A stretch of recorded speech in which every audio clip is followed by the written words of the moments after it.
जाने माने उद्योगपति रतन टाटा का निधन। मुंबई के ब्रिच कैंडी अस्पताल में ली अंतिम सांस। राष्ट्रपति, प्रधानमंत्री समेत दुनिया भर में उद्योग जगत के कई हस्तियों ने जताया शोक।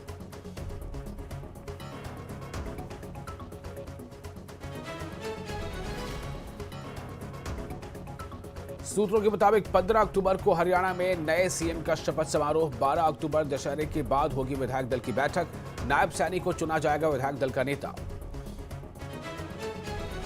हरियाणा के नतीजों पर बोले प्रधानमंत्री नरेंद्र मोदी। कहा, हरियाणा चुनाव ने बताया देश का मूड। कांग्रेस की दलित विरोधी और देश बांटने वाली सोच को जनता ने नकारा।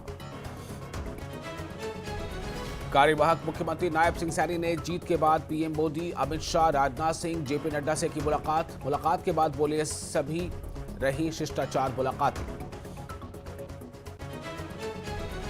हरियाणा में हार के बाद कांग्रेस नेताओं ने चुनाव आयोग से की शिकायत। कांग्रेस नेता बोले 7 विधानसभाओं में मतगणना के दौरान हुई धांधली की लिखित में दी गई शिकायत।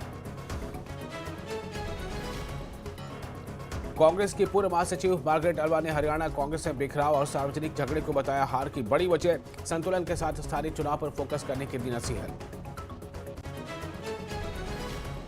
जम्मू कश्मीर में भी बीजेपी ने जीती पिछली बार से ज्यादा सीटें। नेशनल कॉन्फ्रेंस और कांग्रेस गठबंधन को पूर्ण बहुमत। फारूक अब्दुल्ला ने कहा, उमर अब्दुल्ला ही बनेंगे मुख्यमंत्री।